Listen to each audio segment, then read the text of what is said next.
بسم اللہ الرحمن الرحیم۔ السلام علیکم پیارے بچوں، آج ہم ماہانہ جانچ کی تیاری کے لیے ان موضوعات کی دہرائی کریں گے جو موضوعات آپ سے ماہانہ جانچ میں پوچھے جائیں گے تاکہ آپ اپنے ٹیسٹ میں نمایاں کارکردگی کا مظاہرہ کر سکیں۔ سب سے پہلا سوال تفہیم کا ہے، آئیے اس کی مشق کرتے ہیں۔ ایک دن ایک بلبل اپنے گھر سے نکلا، وہ بہت خوش تھا۔ وہ سارا دن ادھر ادھر اڑتا رہا، دانا چگتا رہا، گیت گاتا رہا۔ اندھیرا چھا گیا تو بلبل اداس ہو گیا کہ اب گھر کیسے جاؤں۔ اتنے میں ایک جگنو وہاں سے گزرا۔ اس نے پوچھا، پیارے بلبل اداس کیوں ہو؟ کیا کروں بھیا، اندھیرا ہے، راستہ دکھائی نہیں دیتا، سوچ رہا ہوں گھر کیسے جاؤں۔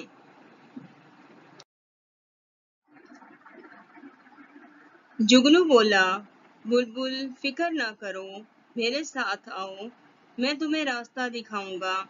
یہ کہہ کر جگنو اڑا، اس کے چمکنے سے روشنی ہو گئی۔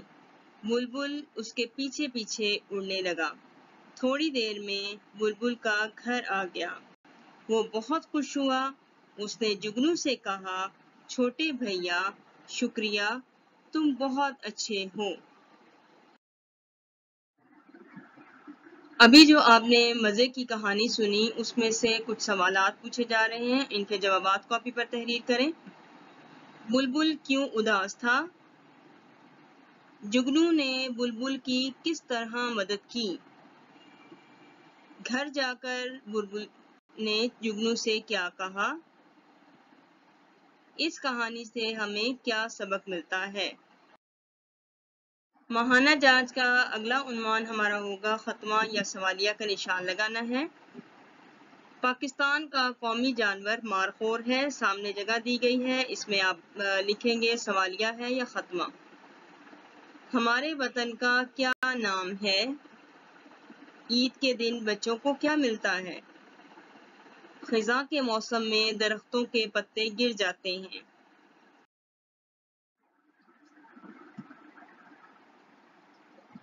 ہندسی گنتی کو لفظی گنتی میں بدل کر لکھنے کی مشق بارہا کروائی جا چکی ہے، تو آج ہم پھر ماہانہ جانچ کی تیاری کے لیے اس کو دوبارہ لکھیں گے۔ 15، 16، 17، 18، 19، 20 ایک سے دو بار لکھنے کی مشق کیجیے۔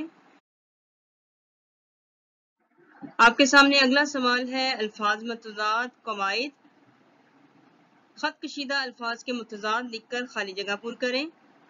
گلاس میں پانی کم تھا جبکہ جگ میں ڈیش تھا۔